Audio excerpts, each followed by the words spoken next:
Hey YouTube, this is VidHead85 here, and I'm reading through the Texas voter ID opinion, and it is amazing exactly what the Texas voter ID law required. Now, let me take a look. Under Texas current election code, any pre-SB 14, any Texan who wishes to vote must file a registration application with the county elections registrar. The application must include the voter's name, date of birth, and a sworn affirmation of U.S. citizenship. If the application is approved, the registrar provides a voter registration certificate to the applicant, either in person or via U.S. mail. The certificate is actually like a paper postcard and has no photograph, but does include the voter's name, gender, year of birth, and a unique voter ID number. So that's already pretty much what you need to know. And I think the voter ID number is pretty cool because you know that is unique to you. But yet they passed a voter ID law that had required a picture ID in order to get a certain voter ID. But let's look at this. When presented at the polls, a voter registration certificate entitles the registrant to cast an in-person ballot. Registered voters who fail to present a voter registration certificate may nonetheless cast an in-person ballot if they execute an affidavit stating that they do not have a certificate and present an alternate acceptable form of identification. In addition to the voter registration certificate, Texas current election code recognizes 8 broad categories of documents as acceptable for voter ID. They include birth certificates, expired and non-expired driver's license, U.S. passports, U.S. citizenship papers, utility bills, official mail addressed to the person from a government entity, any form of identification including the person's photograph that establishes the person's identity, and any form of identification presented by the Secretary of State. All in-person voters are subject to these ID requirements, regardless of age or physical condition, but certain voters, including those who are 65 or older, disabled, or expect to be absent or in jail on Election Day, may choose to vote by mail without presenting identification. Senate Bill 14, enacted in 2011, is more stringent than existing Texas law. If implemented, SB 14 will require in-person voters to identify themselves at the polls using one of 5 government-issued photo identification, 2 state, 3 federal, a driver's license or personal ID card issued by the Texas Department of Public Safety, a license to carry a concealed handgun, also issued by said Department of Public Safety, a U.S. military card, a U.S. citizenship certificate with photograph, or a U.S. passport.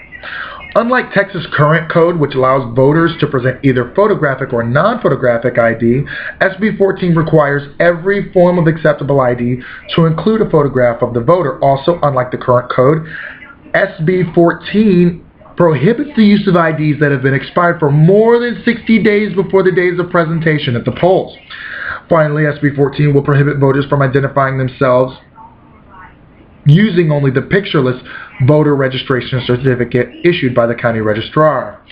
So basically, if you want to vote in Texas currently pre-SB 14, you'll basically get like the certificate with with Terry Purdue, male, 1985, 1, 2, 3, 4, 5, 6, 7, 8, 9, 10, 11, 12. And that'll be presented at the polls, and then I cast an in-person ballot. But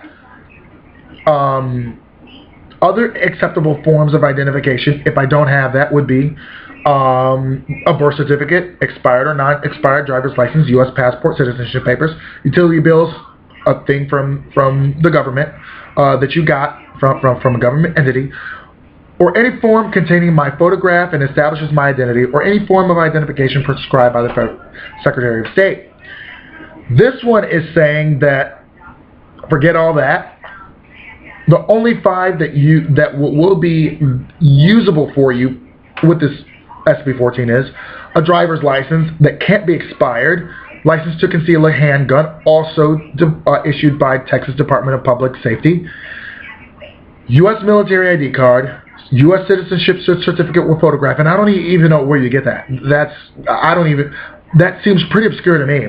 Or U.S. passport, which many people can indefinitely get. But every form of acceptable ID includes a photograph of the voter. So Texas law is pretty clear on what you need to get the ID already. How does those 5 forms of ID stop voter fraud? They're all picture ID, whereas you can have some that are picture ID and non-picture ID.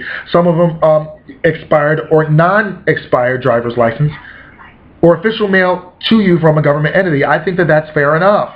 Texas law was already good before they enacted this voter ID law.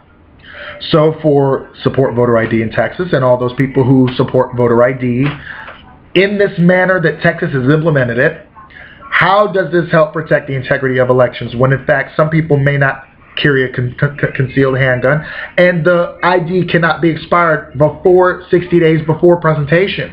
So let's say if I was born in November after election day, and let's say let's say I was born in August around this time, or September now, September 1st.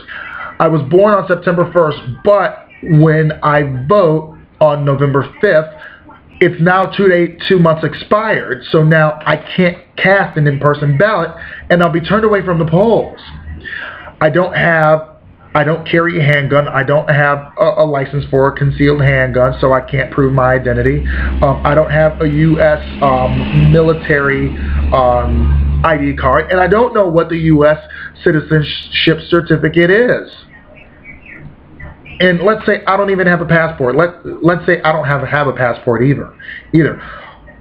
The 5 pieces of ID that they are saying that you must have to require an in-person voter vote at the polls are very restrictive. And of course we know why that is.